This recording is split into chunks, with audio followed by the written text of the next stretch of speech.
이제 우리 다 같이 자리에서 일어나셔서 홀로 한 분 하나님께 찬양 드림으로 11월 마지막 주 2부 예배를 시작하도록 하겠습니다.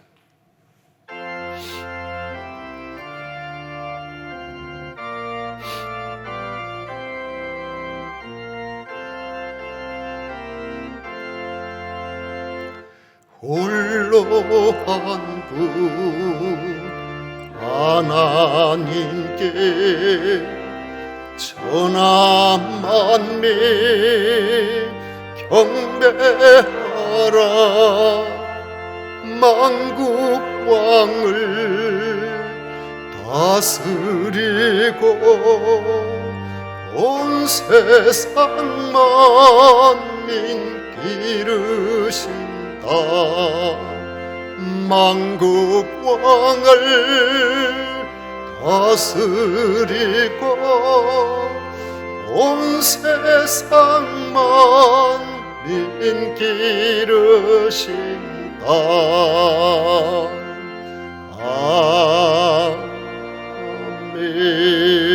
아멘. 오직 여호와는 그 성전에 계시니 온 천하는 그 앞에서 잠잠할지니라. 아멘.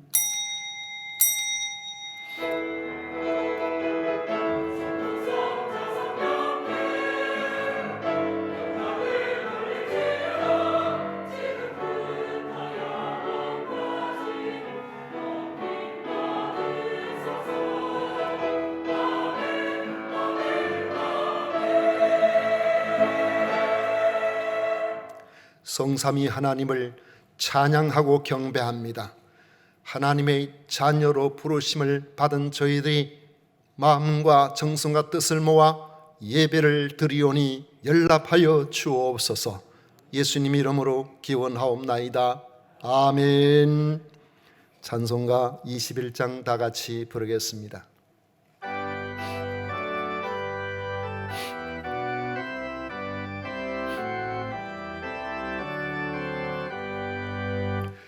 다 찬양하여라. 전능왕 창조의 주께 내 호나 주 찬양 평강과 구원의 주님.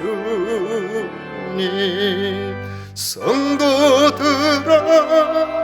주 앞에 이제 나와 즐겁게 찬양하여라. 다 찬양하여라. 놀라운 만유의 주께 포근한 날개 및 늘 품어주시는 주님. 성도들아 주님의 뜻 안에서 내 소원 다해오리라. 다 찬양하여라.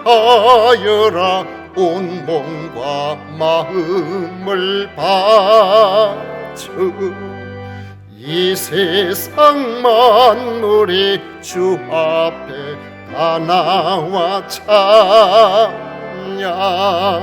성도들아 기쁘게 소리 높여 영원히 찬양하여라.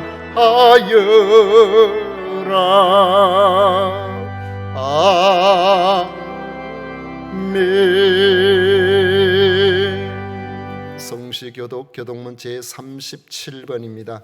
찬송가 뒤에 있는 교독문 제37번 함께 교독하겠습니다.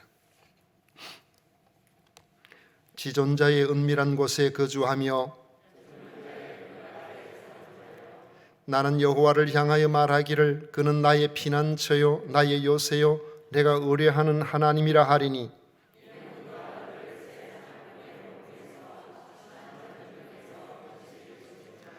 그가 너를 그의 깃으로 덮으시리니 내가 그의 날개 아래에 피하리로다. 천명이 내 왼쪽에서 만명이 내 오른쪽에서 엎드려지나 그가 너를 위하여 그의 천사들을 명령하사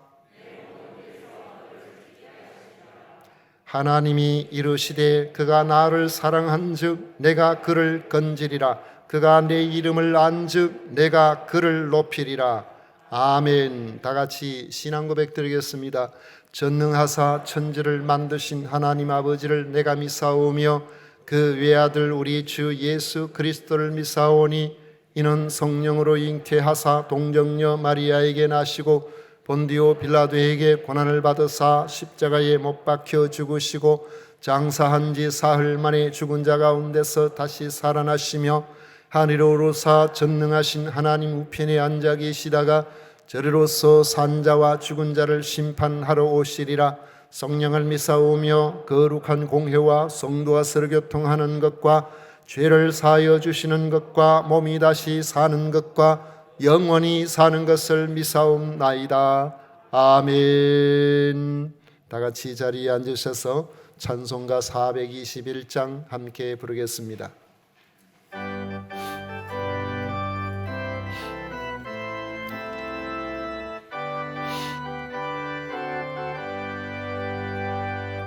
내가 예수 믿고서 죄사함 받아 나의 모든 것 다 변했네. 지금 내가 가는 길 천국 길이요 주의 피로 내 죄가 씻겼네. 나의 모든 것 변하고 그 피로 구속 받았네. 하나님은 나의 구원 되시오니 내게 정죄함 없겠네. 주님 밝은 빛 대사 어둠에 치니 나의 모든 것 다 변했네. 지금 내가 주 앞에 온전케 됨은 주의 공로로 어지함일세. 나의 모든 것 변하고 그 피로 구속 받았네. 하나님은 나의 구원 되시오니 내게 정죄함 없겠네. 내게 성령 임하고 그 크신 사랑 나의 맘에 가득 채우며 모든 공포 내게서 물리치시니 내 맘 항상 주 안에 있겠네. 나의 모든 것 변하고 그 피로 구속 받았네. 하나님은 나의 구원 되시오니 내게 정죄함 없겠네. 아멘. 김정덕 장로님 우리를 대표해서 기도하시겠습니다.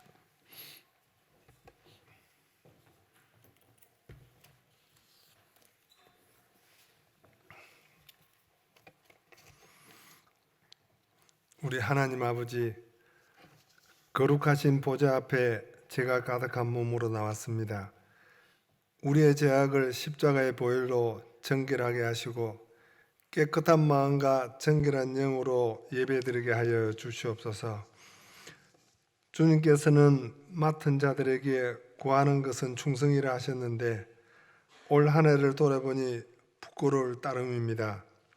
주님께서는 명령하셨는데 저희는 명령대로 순종하지 못하였고 선한 열매로 하나님께 올려드리지 못한 점들이 많이 있습니다. 이제 남은 시간을 가치 있게 보낼 수 있도록 도와주시옵소서. 주님께서 맡겨주신 직분들을 마지막까지 최선을 다하여 감당할 수 있는 힘을 주시옵소서. 혹시 다른 이들과의 관계에 있어서 불편한 것이 있었다면 우리가 먼저 손을 내밀어 화목한 가운데 연말을 보낼 수 있도록 도와주시옵소서. 가정과 직장에서 최선을 다하지 못하였다면 마지막까지 열심을 다하여 하나님 앞에서 부끄럽지 않고 좋은 결과를 나타낼 수 있게 하여 주시옵소서. 또한 한 해를 달려오면서 이루어 놓은 일을 보고 교만하거나 자랑하지 않고 그 모든 것이 하나님의 은혜임을 깨닫게 하여 주시옵소서.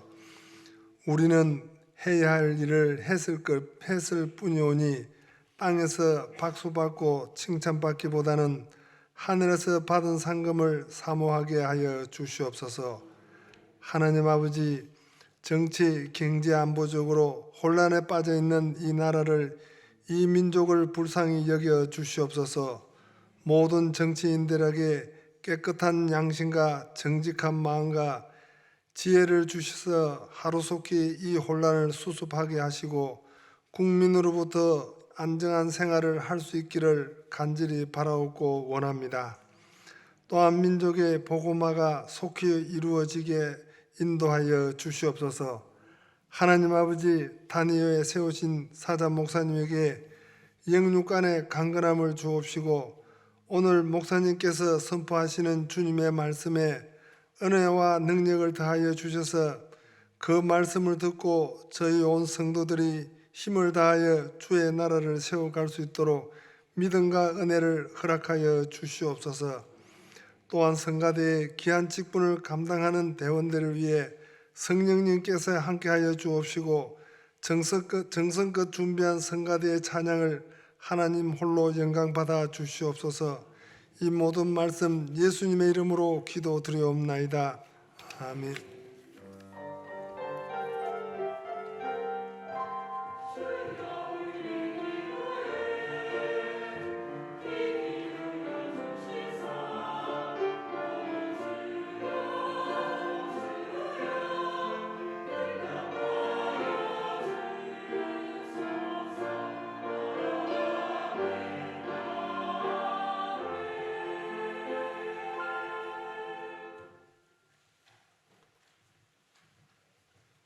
이 시간 우리에게 주신 하나님의 말씀은 사도행전 4장 23절 말씀부터입니다. 사도행전 4장 23절부터 31절까지 말씀을 교독하겠습니다. 사도행전 4장 23절부터 31절까지 말씀입니다. 사도들이 노임의 그 동료에게 가서 제사장들과 장로들의 말을 다 알리니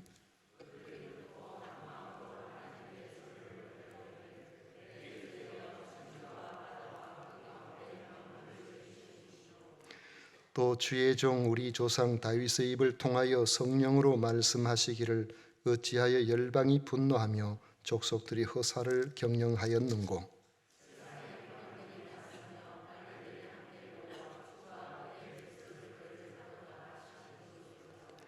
과연 헤롯과 본디오 빌라도는 이방인과 이스라엘 백성과 합세하여 하나님께서 기름 부으신 거룩한 종 예수를 거슬러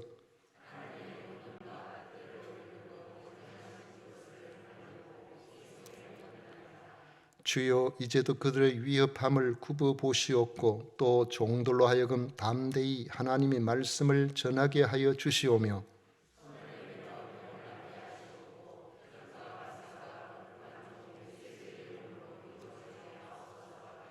다 같이 읽겠습니다. 비일기를 다함에 먼 곳이 진동하더니 무리가 다 성령이 충만하여 담대히 하나님의 말씀을 전하니라.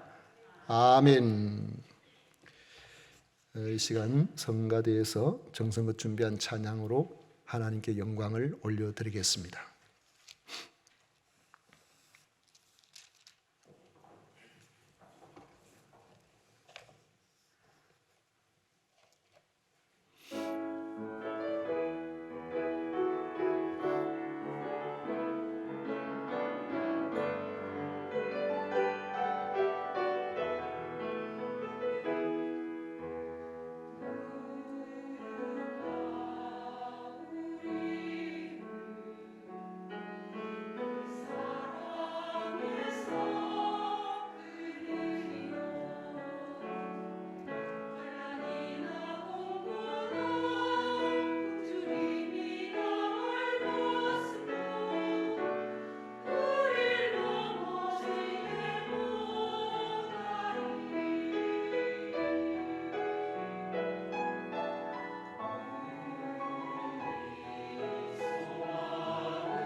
아멘. 우리 성가대 그 대원들 이렇게 앉아 있는 거 보면 오늘 한 분이 빠졌어요. 한 분이 빠졌는데 김미연 집사님이 빠졌습니다. 그런데 부산에 친정어머니가 편찮으셔서 연세도 많고 그래가지고 한번 돌봐드린다고 당분간 아마 참석이 쉽지 않은 것 같습니다. 그런데 그 남편 되시는 박용한 집사님이 교회를 거의 한 7, 8년 정도 되는, 6, 7년 되는 거 잘 모르겠습니다만은 교회를 안 나오셨거든요. 안 나오셨는데 이제 몇 달 전에 이제 우리 교회에 등록하셔가지고 출석을 하고 계시는데 일부 예배에 참석합니다. 아내가 없어도 등산하는 걸 좋아해가지고 지리산 청왕봉을 한 6, 70번을 오를 정도로 이 산 타는 걸 좋아하시는데 주일날 처음에는 좀 편하게 오시더니만은 요즘 일부 예배 오신다 보니까 정장을 하고 넥타이를 메고 그리고 예배를 드리고 그렇게 갔어요. 혼자. 보니까 하나님께서 주신 은혜가 있구나. 그런 생각이 드는 게 얼마나 감사한 일인지 몰라요. 우리가 예배를 이렇게 드리다가 보면은 예배를 귀하게 여기는 성도들은 일상적으로 우리가 예배를 드릴 수 있다는 사실이 얼마나 감사한지를 모릅니다. 청년들이 마음대로 이렇게 자유롭게 살다가 군대에 가보면은 훈련소에서 일정 기간 신앙생활 좀 잘 못하고 좀 힘들고 이러는데 그러다 이제 종교활동 한다 그러면서 교회 갈 사람 나오라 해서 그걸 이제 데리고 교회를 데리고 이제 쭉 인솔자 따라서 가면은 안 오는 청년이 없어요. 그 예배 시간이 그렇게 귀한가 봐요. 힘들어서 서러워서 오는 건지. 근데 다 그래요. 그런 것을 우리가 보면은 우리 마음대로 예배를 드릴 수 있다는 것이 얼마나 큰 축복인지 모릅니다. 그런데 우리 마음대로 예배를 드리다가 마음대로 예배를 드릴 수 없는 그런 환경을 만나면은 이런 이들은 마음이 굉장히 아픕니다. 상상하기 어려울 정도로 고통스러워요. 예배를 드려야 되는데 예배를 드릴 시간에 예배를 드리지 못하는 환경에 놓여 있는 이들이 가지는 마음의 고통이 아주 크다는 것이죠. 그래서 이들은 이런 경험들을 하고 나면은 이렇게 하나님 앞에 예배를 드릴 수 있는 것이 너무나 감사하구나. 왜 그러냐면 여러분 생각해 보세요. 오늘도 꽃거지를 우리 예쁘게 우리 김원정 권사님 잘 해놓으셨는데 이전에 하던 최영숙 권사님이 그 몸이 좀 안 좋아서 병원에 입원해가지고 있는데 신실하던 예배 참석 잘하던 분도 아프면 교회 못 오잖아요. 급한 일 생기면은 교회 올 수가 없죠. 우리가 이렇게 하나님 앞에 예배를 드릴 수 있다는 그 한 시간이 여러분 얼마나 소중한 일인지 모릅니다. 그래서 이 한 시간 우리가 예배를 드리면 또는 예배 드리기 쉽지 않은 그런 환경에서 그 모든 여건들을 이겨내고 하나님 앞에 예배 드릴 수 있는 자리에 참여한다는 것을 우리는 귀하게 여기고 마음속에 오늘도 예배를 드릴 수 있도록 해주셔서 감사합니다. 이 감사가 저절로 나오게 되는 것이죠. 만약에 자유롭게 신앙생활을 할 수만 있다면은 기꺼이 이를 위해서 손해가 나는 일도 감수하려고 하는 것이 바로 예배의 중요성을 아는 이들이 감당하는 그런 모습인 겁니다. 하나님을 향한 믿음의 삶이 이 땅에 그 무엇보다도 중요함을 잘 알기 때문입니다. 그렇지만 어쩌면 우리의 신앙 고백적인 삶이 이런 환경, 이런 여건에서 극복하고 나아가는 그것도 소중하지만은 만약에 손해를 보거나 이런 어려움을 좀 이겨내는 정도가 아니고 생명의 위협을 주는 환경에 내가 몰리게 된다면 과연 그때도 담대한 마음을 가지고 우리가 예배를 드릴 수 있을까? 이것은 그런 상황을 만나기 전에는 우리가 잘 알 수가 없습니다. 예수님이 앞으로 유대인들에게 자신이 고난을 받아 십자가에 달려 죽으실 것이라고 제자들에게 알려주셨을 때에 베드로가 즉시 말하기를 주여 내가 주와 함께 오게도 죽는데도 가기를 각오하였나이다. 진심으로 이야기를 했습니다. 그렇지만은 밤에 그 이야기를 해놓고 그 다음날 새벽닭이 울기도 전에 베드로는 대제사장의 집에 어두운 위협적인 그 분위기에 압도되어서 그 집 여종 앞에서도 절절 매는 모습을 보였습니다. 대제사장의 여종이 베드로를 알아보고 당신 갈릴리 사람이죠. 저 예수하고 같이 있었지요. 그렇게 이야기하니까 베드로가 하는 말이 무슨 소리예요? 나는 저 사람 몰라요. 당신 사람 잘못 봤어요. 그러면서 그 자리에서 일어나가지고 저 어두운데 자기 잘 모르는 잘 안 보이는 구석으로 슬금슬금 가버렸어요. 생각으로는 주님을 위해서 감옥에도 갈 수가 있다고 그런 생각이 들었는데 주를 위해서 죽을 수도 있다고 생각했는데 막상 위협적인 분위기에 처하니까 마음이 위축되어 버렸던 것입니다. 그런데 오늘 말씀을 보면은 베드로가 성령이 충만해지자 더 이상 세상 권세와 자기 생명의 애착과 이런 문제들 때문에 주눅이 드는 사람이 아니었습니다. 예수님 부활하셨다는 말을 하면 당신은 죽을 수 있어 이렇게 협박을 받았지만은 그런 협박을 받아도 당신들의 말을 듣는 것이 하나님의 말씀을 듣는 것보다 옳은가 판단하라고 말하며 대놓고 거부했습니다. 베드로는 오직 하나님의 말씀만을 듣고 예수 그리스도의 증인으로 살겠다고 당당하게 말했던 것입니다. 일부 예배 때 그런 이야기 했지만 저하고는 조금 달라요. 저는 안 그렇게 못했거든요. 교회 다니고 열심히 청소년 학생 때에 교회를 열심히 다니고 이렇게 하니까 믿음이 들어가니까 당장 시험이 오는 게 박해란 말이죠. 부모님 하루는 집안에 일하는데 농촌에는 뭐 농번기 때 일손이 얼마나 중요한 그 딸립니까? 그건 다른 집 애들은 전부 농번기는 전부 부모 일손도 없는데 성경책 들고 교회 가려고 하니까 불러 세웠어요. 야, 너 부모를 택하든지 예수를 택하든지 둘 중에 하나 택해라. 그래서 제가 말씀을 드렸죠. 어떤 이들은 그런 상황 되면은 슬금슬금 부모님 앞에 그래도 부모님 말씀 어떻게 거역하겠습니까? 그리고 이제 성경책 내려놓고 부모님 일 거둬 드리러 그렇게 하는 이들도 있고 또 어떤 이들은 순교적 신앙 가지고 저는 교회 택하겠습니다.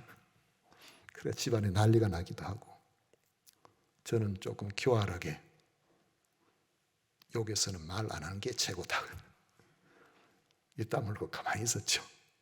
그리고는 교회 갔습니다. 이게 말이죠. 우리가 박해를 당하고 힘든 일을 이렇게 만나게 되면은 그런 상황에서 우리가 믿음으로 승리해 나가기가 사실 쉽지 않은 것이죠. 그런데 이 베드로가 이렇게 당당하게 하니까 베드로로 말미암아라는 표현을 쓰는 건 아니지만 베드로에 의해서 성전 미문에서 고침을 받았던 40여 세대는 그 사람 옆에 증인으로 또 서가지고 있으니까 어떻게 할 수가 없어서 다음부터 이러면 안 돼. 감옥에 갇혀 주고 위협하고는 이 베드로를 감옥에서 내보내줬어요. 이 석방된 베드로와 요한이 오늘 말씀 23절에 보면은 사도들이 노임에 그 동료에게 가서 했습니다. 동료에게 갔다. 동료에 갔다는 말은, 그 동료란 말은 같은 신앙을 고백하는 사람들을 의미합니다. 당시 유대인들은 그리스도인들을 그저 좀 유별나게 신앙생활을 하는 사람 정도로 생각했을 것입니다. 그러나 사도들이 무엇을 믿는지를 자세히 알게 되면 문제가 달라집니다. 예수님을 그리스도로 받아들이지 않는 사람들이라면 절대로 이 사도들이 동료가 될 수 없기 때문에 그렇습니다. 로마에 대한 반역 제목으로 십자가에 못 박혀 죽으신 나사렛 목수 출신 청년을 어떻게 유대인들이 그토록 기다려왔던 메시아로 받아들일 수가 있겠느냐는 거죠. 그럼에도 그리스도를 믿는 사람들을 그렇게 크게 배척하지 않은 것을 보면 당시 아직까지 유대인들이 사도들을 비롯해서 그리스도인들이 예수님을 어떤 분으로 믿고 있는지 확실하게 알지는 못했던 것으로 보입니다. 그렇지만 하나님은 이제 그리스도인들을 유대인들과 구분하기를 원하셨습니다. 그 방법은 바로 박해를 통해서 이루어졌던 겁니다. 노임을 받은 베드로 요한은 예수 그리스도의 보혈로 죄 씻음을 받고 성령으로 세례를 받은 그들의 동료들에게로 갔습니다. 그리고 지금까지 일어난 일을 보고하였습니다. 사도들의 보고를 들은 모든 사람들은 성령께서 역사하심을 느끼고 모두 한 마음이 되어 하나님께 큰 소리로 찬양하며 기도하였습니다. 이때 성령께서는 시편 2편의 놀라운 예언을 그들에게 기억나게 하셨습니다. 전에는 잘 이해하지 못하던 구약 성경의 예언의 말씀을 이제는 매우 놀라운 방식으로 깨닫게 되었던 것입니다. 성경 말씀에 대한 비상한 영적 이해력을 가지게 된 것입니다. 십자가를 주시기 전에 주님께서는 자신의 고난과 부활을 제자들에게 분명히 가르쳐 주신 적이 있습니다. 그러나 제자들은 예수님의 말씀을 듣고도 그것을 이해할 수가 없어서 쑥덕거렸습니다. 죽은 자 가운데서 살아난다는 것이 도대체 무엇을 의미하는 것인가? 죽으면 그들 끝이죠. 그런데 예수님께서 유대인들의 박해를 받고 내가 죽으면 사흘 만에 다시 살아나리라 말씀하셨는데 제자들은 그 말을 의미를 몰랐던 겁니다. 그런데 마침내 성령께서 임하시자 예수님의 고난과 부활에 대해 더 이상의 의문이 없어져 버렸습니다. 더 이상 예수님에 대해서, 예수님이 누구신가에 대해서 궁금해하지 않아요. 왜냐하면 밝게 알게 되었으니까요. 오순절 성령 강림이 있고 난 이후에 성령께서는 그들에게 분명하게 예수님이 그리스도가 되심을 알게 해 주신 것입니다. 성령을 받은 이들은 더 이상 예수님의 부활하심과 예수님이 자신들이 그리스도가 되심을 의심하지 않을 수가 있게 된 것입니다. 다윗의 시편에 대해서도 그랬습니다. 그들은 이전부터 시편 2편에 대한 말씀을 잘 읽고 알고 있었지만은 그 말씀의 진정한 의미를 깨닫지는 못했습니다. 그러나 성령께서 임하시자 성경을 보는 눈이 달라졌습니다. 시편 2편에 보면 전부 12구절로 되어 있는데요.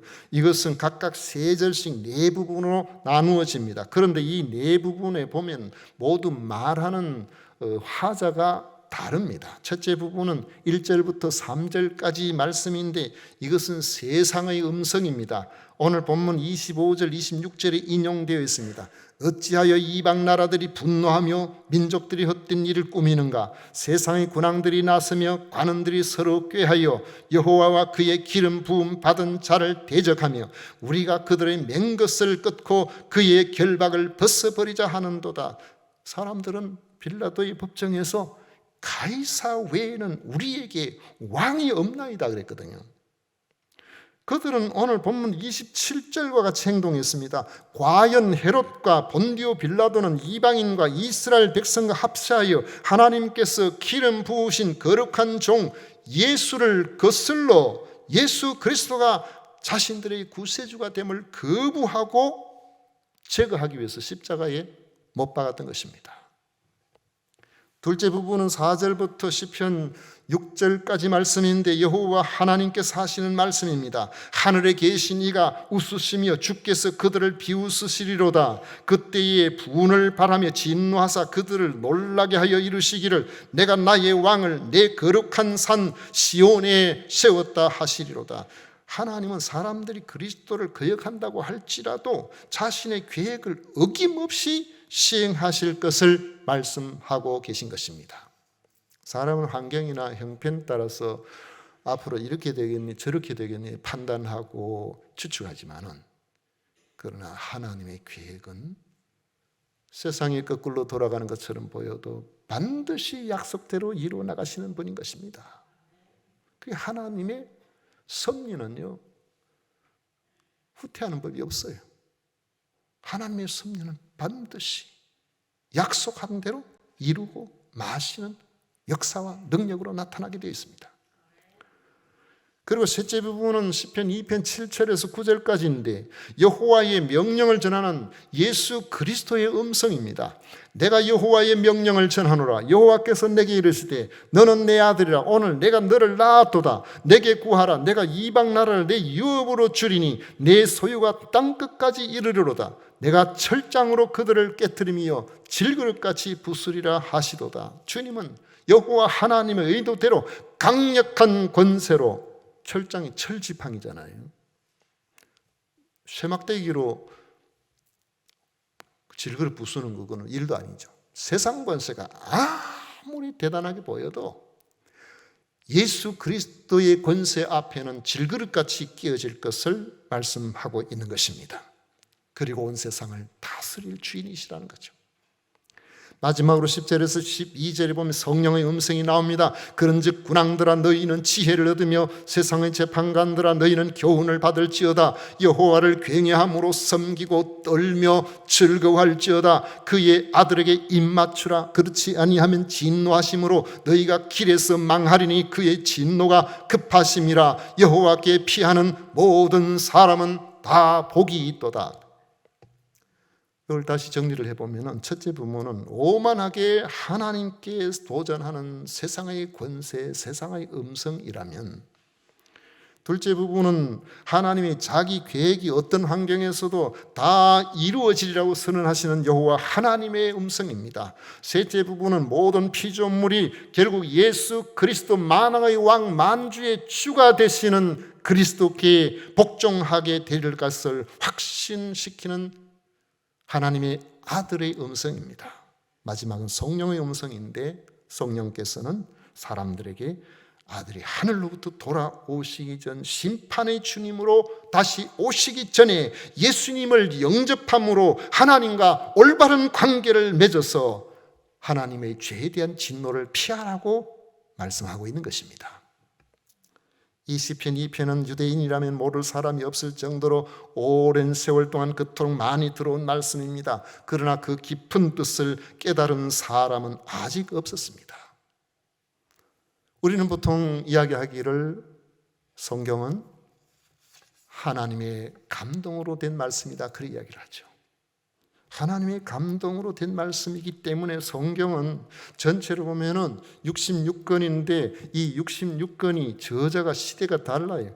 약 1500년 전 정도 차이가 납니다. 3500년 전에 모세로부터, 그리고 세월이 지나 지금부터 약 2000년 전에 이 사도 요한까지, 그들은 직업도 다르고 왕도 있고 종살이 한 사람도 있고 농부도 있고 직업도 목자도 있고 별의별 사람들 다 있어요. 저작 한 40년 전이에요. 그런데 이렇게 다른 사람들, 이렇게 오랜 시대에 다른 서로가 모르는 그 시대에 이렇게 나름대로 기록한 이 말씀들이 처음과 끝을 맞추어 보면 다 하나같이 하나님께서 우리를 구원하시기 위한 이 구원의 역사, 여기에 초점이 맞춰 있고 그 초점의 핵심에 바로 나사렛 예수 그리스도께로 나가고 있다는 사실을 보여주는 겁니다. 그런데 도도한 강물 줄기처럼 흐르는 그 속에 앞으로 메시아가 오실 것이다. 메시아가 오실 것이다. 때가 되니까 메시아가 오셨다. 그리고 마침내 그분이 다시 심판주로 오실 것이다. 이렇게 말씀하고 있는데 이거 성경을요, 문학하는 사람은 다 읽어봐요. 예수 믿든 안 믿든. 학문에 관심이 갖는 사람은 종교인들도 다 읽어봅니다. 절에도 가면 성경책 읽는 사람도 있다고 그래요.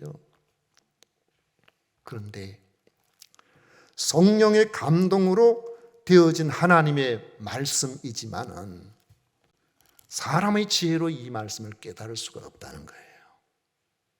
그럼 어떻게 깨달아지냐?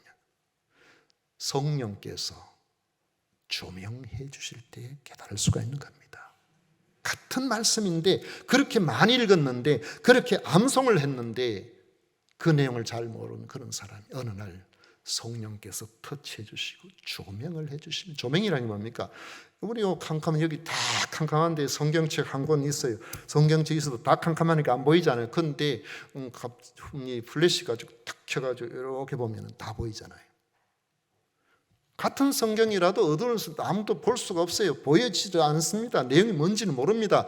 그러나 플래시를 켜면은 그 앞에 이 내용이 보이는 것처럼 하나님의 성령께서 우리의 마음에 감동을 주시고 조명해 주시면 비로소 이 말씀이 아하, 그런 뜻이었구나,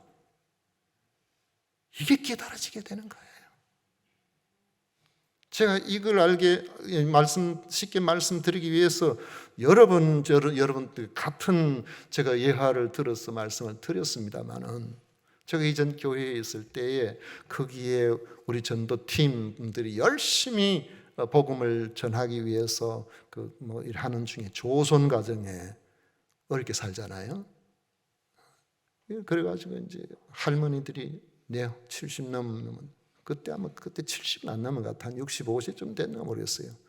그때 그런 정도 되신 분들이, 이분들은 학교를 한 것도 아니고 자식들이 말이죠, 무슨 문제가 있어가지고 애들을, 남매를, 두 가정 다 그랬어요.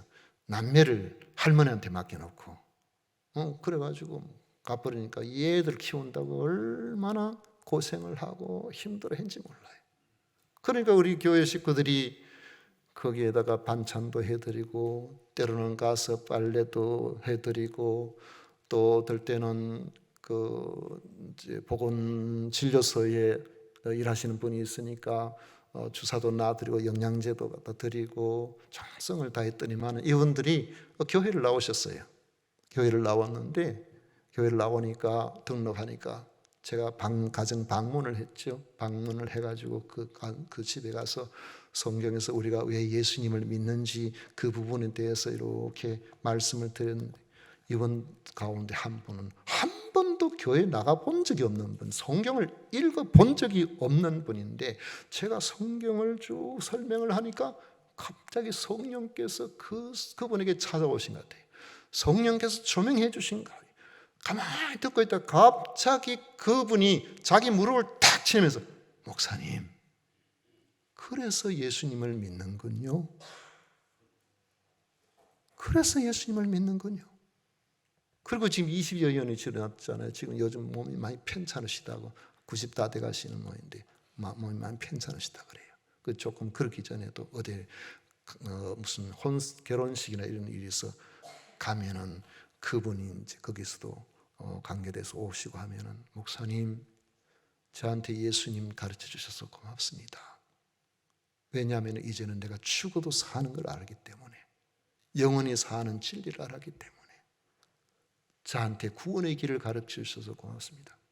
그분요, 눈에 눈물이 끓글끓글 해가지고요, 그 이후로부터는 빠지는 게 없어요. 그저 예배 드리는 걸 최선을 다해서, 성령께서 여러분들이 찾아오셔서 여러분을 만져주시고 여러분 눈을 밝혀주시면 이런 구원의 역사가 일어나게 되는 것입니다. 그런데 같이 오신 한 분은요, 똑같은 환경이에요. 그런데 이분은 어려워. 이분은 말씀 전하다가 복음 이야기하면 눈이 거물거물해져요. 어떨 때는 가정 신방 해가지고 성경을 이제, 왜냐하면 이분은 진도가 안 나가요. 왜냐하면 아직 태어나지를 못했기 때문에. 다른 분들은 이제 구원의 확신이 있으면 그 다음에 하나님 주시는 은혜, 축복, 뭐 온갖 위로 여러 가지 것들로 이제 나갈 수가 있는데 이분은 아직까지 그 부분이 해결이 안 돼 가지고 그래가지고 예수님께서 누구신지 그 부분을 이제 이렇게 가르치고 이렇게 결론 내릴 때 돼 가지고 예수님에 대해서 이야기를 딱 하려고 하면은 갑자기 전화가 드르릉 와요. 다른 집에는 그 하기 전에 전화 코드 다 빼놓고 막 이래 있는데 그 집이 이상하게 그렇더라고요. 그래서 제가 그곳을 떠날 때까지 복음을 받아들이지 못했어요. 교회는 나옵니다. 왜냐하면 교회에 나오면 재미있거든. 교회에 나오는데 복음을 받지를 못했어요. 성령께서 여러분들을 조명하셔서 하나님의 말씀이 꿀송이와 같이 달아진 역사가 일어나시기를 축원합니다. 예수님 아니었으면 나가 어찌 될 뻔했는가. 어젠가 어디 분 이야기 들으니까요. 그분 예수 믿는 사람 아닌데 사람이 인생을 1초 후의 일도 모릅니다. 1초 후도 모른대요. 길 잘 가다 갑자기 막 인도에 걸어가는 사람 덮쳐버리니까 그 우리 아닙니까? 그럼 우리는 어떻게 됩니까? 우리는 구원을 받아야 돼요. 이 구원의 확신이 있어야 돼요. 그 구원을 주신 분 바로 예수 그리스도시고 그 예수 그리스도를 믿게 하시는 분이 바로 성령이신 겁니다. 그러므로 우리는 성령을 향하여 마음을 열어야 돼요. 성령님, 저에게 찾아와 주십시오. 저에게 알게 해 주십시오. 성령님 아니면 저는 소망이 없어요. 성령님 도와주세요. 오늘 여기 이들이 어려운 환경 속에 힘든 그런 환경 속에서도 그들은 결국에는 하나님 앞에서 예수 그리스도의 그 부활의 소망, 우리도 그렇게 부활될 것이라는 이런 소망을 가지고 그렇게 있었으니까 이제는 누구 말 들어야 되겠냐? 나를 위협한다고? 나는 위협을 받는다고 할지라도 이 믿음보다 이 소망보다 더 중요한 것이 없다고. 세상 권세가 위협을 해도 그들은 위협에 넘어가지 아니하고 담대할 수가 있었던 것입니다. 당시 관리들의 모임은 그리스도를 대적하는 모임이죠. 관리들의 대적은 그리스도를 전하는 사람들을 박해하는 것으로 나타났습니다. 앞으로도 그리스도인들은 계속해서 예수님을 전할 수밖에 없는데 그렇게 되면은 그때마다 계속해서 박해 상황은 더 심해질 겁니다. 이런 일이 생기면 어떻게 해야 되겠습니까? 우리의 힘으로 할 수 있는 것이 아니기 때문에 주님을 의지하고 하나님 앞에 기도할 수밖에 없는 겁니다. 당시 사도들과 동료들이 가장 먼저 한 것도 하나님 앞에 기도드리는 일이었습니다. 29절 30절에 보면 주여 이제도 그들의 위협함을 굽어보시옵고 또 종들로 하여금 담대히 하나님의 말씀을 전하게 하여 주시오며 손을 내밀어 병을 낫게 하시옵고 표적과 기사가 거룩한 종 예수의 이름으로 이루어지게 하옵소서 했습니다. 그 기도 내용을 보니까 저들이 우리를 위협하는데 그 위협하는 것을 우리 하나님께서 굽어 살펴주십시오. 종들로 하여금 저 위협을 이기고 복음을 전할 수 있도록 담대한 마음을 우리에게 허락해 주옵소서. 복음을 효과적으로 전할 수 있도록 저희들을 능력 있게 해서 예수 이름으로 전하면은 선포하면은 병이 낫게 해주시고 귀신이 떠나가게 하시고 여러 가지 표적과 기사가 주 예수의 이름으로 이루어지게 해달라고 그렇게 기도한 것입니다. 기도가 끝나니까 갑자기 땅이 막 진동을 했어요. 그리고 무리들이 거기 있는 무리들이 다 성령이 충만하여졌습니다. 그들은 이 기도대로 어떤 위협 가운데서도 굴하지 않고 복음을 전하고 복음을 전할 때 능력 있게 전하는 담대한 전도자들이 되었던 것입니다. 우리는 지금 조용하지만은 여러분 주의 영이 우리에게 임하심으로 우리 안에 성령께서 임하시고 성령으로 말미암아 담대한 그리스도인이 되셔야 됩니다. 담대한 그리스도인이 되어야 돼요. 누가 뭐 한마디 하면 벌벌 떨어가지고 처음에 성령 충만하지 못하던 베드로처럼 입 딱 닫고 안 믿는 척하고 그런 사람 되면 안 된다는 거예요. 저는 사도행전을 보면서 우리 믿음의 깊이나 복음 전파를 방해하는 세력으로부터 이겨내는 이러한 힘은 우리에게서 나오는 것이 아니라 하나님의 은혜를 사모하는 가운데 성령께서 우리에게 임하실 때에 나타나게 된다는 것을 잘 압니다. 성령이 임하시면 우리가 청춘같이 돼요. 나이 많다고 우리가 몸이 좀 불편하다고 비슬비슬하는 사람이 아니야. 꿈을 꾸는 거예요. 비전을 갖게 되는 거예요. 내 남편도 예수님을 믿어야 되는, 내 자식도 믿고 구원을 받아야 되는데 눈이 반짝. 이게 왜 그렇게 귀한 일이니까요. 이게 얼마나 중요한 일입니까? 그럼 사람이 달라지는 거죠. 추구하는 게 달라져요.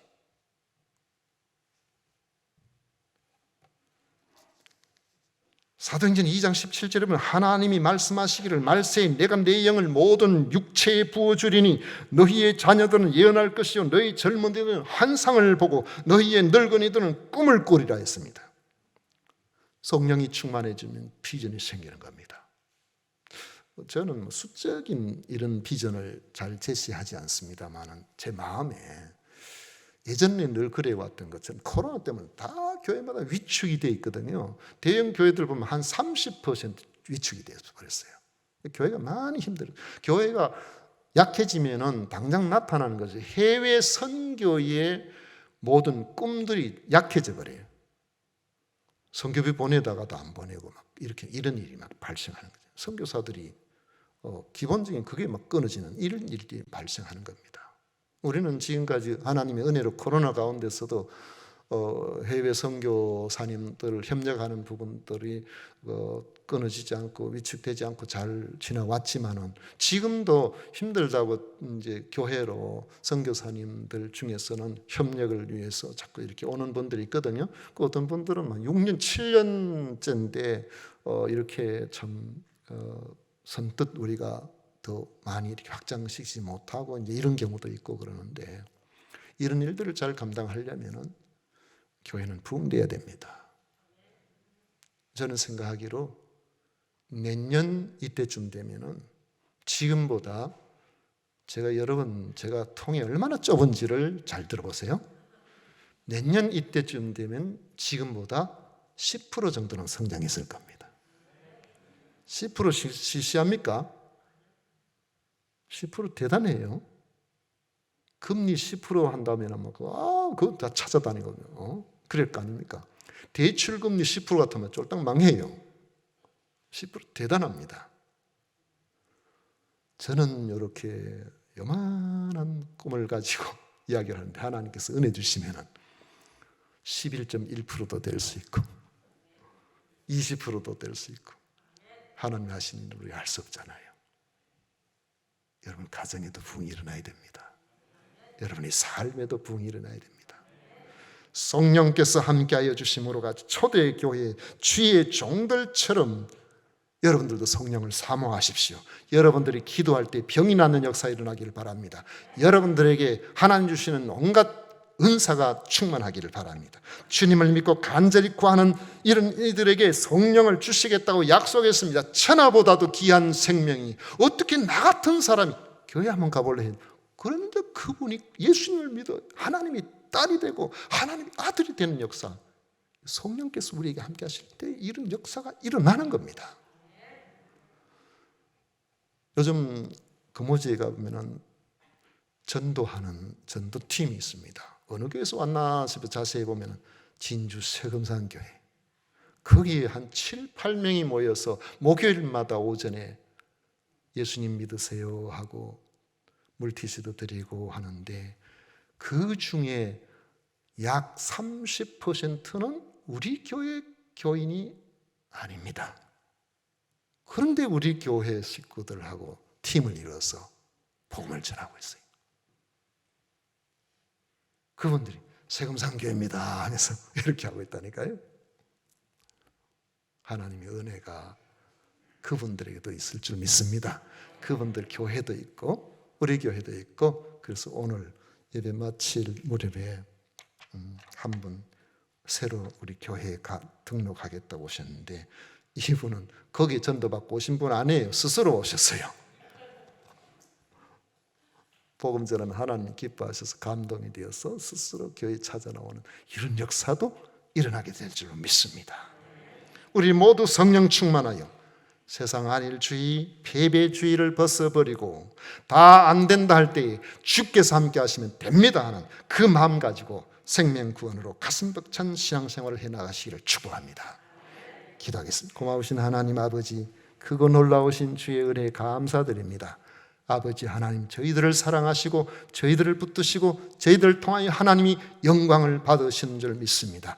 우리 모두에게 성령으로 충만하게 하셔서 성령으로 말미암아 말하게 하시고 성령의 역사를 이루게 하시고 하나님의 자녀로서 능력 있는 하나님의 사람들로 살게 하여 주옵소서. 예수님 이름으로 기도하옵나이다. 아멘.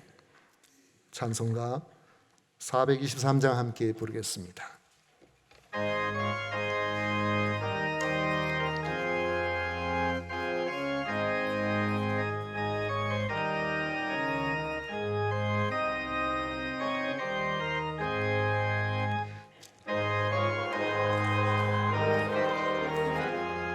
죄로 물든 이 마음 있는 보다 더이게 깨끗하게 씻겼네. 주의 보혈 흐르는데 믿고 뛰어나가 주의 은혜 내가 입어 깨끗하게 되었네. 모든 어심 걱정과 두려움이 사라져 슬픈 탄식 변하여 기쁜 찬송 되었네. 주의 보혈 흐르는데 믿고 뛰어나가 주의 은혜 내가 입어 깨끗하게 되었네. 세상 부귀영화와 즐겨하던 모든 것 주를 믿는 내게는 분토만도 못하다. 주의 보혈 흐르는데 믿고 뛰어나가 주의 은혜 내가 입어 깨끗하게 되었네. 나의 모든 보배는 저 천국에 쌓였네. 나의 평생 자랑은 주의 십자가로다. 주의 보혈 흐르는데 믿고 뛰어나가 주의 은혜 내가 입어 깨끗하게 되었네. 아멘.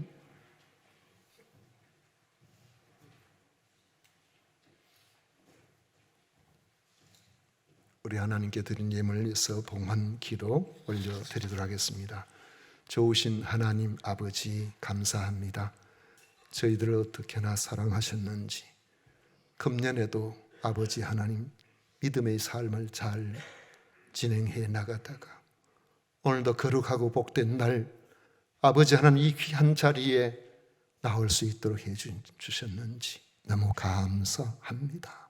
아버지 하나님, 주님 앞에 나와 하나님의 자녀들이 소득의 10분의 1을 구별하고 감사의 제목들을 나누고 건축헌금, 선교헌금, 주일헌금을 구별하며 하나님 기뻐하시는 그러한 삶을 살아가고자 귀한 물질로 저희들의 마음을 드립니다.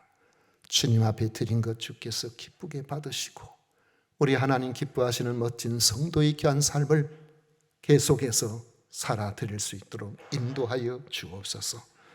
배종후 한영신 생일 감사 헌금 드립니다. 아버지 하나님, 지난 1년 동안도 지켜주셨는데 또 1년 동안 우리 하나님 일일이 지켜주시고 보호하시고 건강하게 하여 주시고, 아버지여, 저들이 꿈을 이루어 하나님 기뻐하시는 멋진 젊은 삶을 살아갈 수 있도록 도와주시옵소서. 오늘도 아버지 하나님, 이른 아침부터 주님 앞에 나와 성도 섬기는 일로 최선을 다한 모든 주의 백성들을 기억해 주시고, 아버지의 그 수고의 아름다운 열매가 나타나게 하여 주옵소서. 오늘도 드린 것 주님께서 기쁘게 받으심을 믿사옵고 예수님 이름으로 축복하며 기도하옵나이다. 아멘. 지금 우리 구주 예수 그리스도의 은혜와 하나님 아버지의 놀라우신 사랑과 성령 하나님의 위로 축복 교통하심이 성령님을 사모하는 모든 성도들 위해 영원토록 함께 있을지어다. 아멘. 아멘.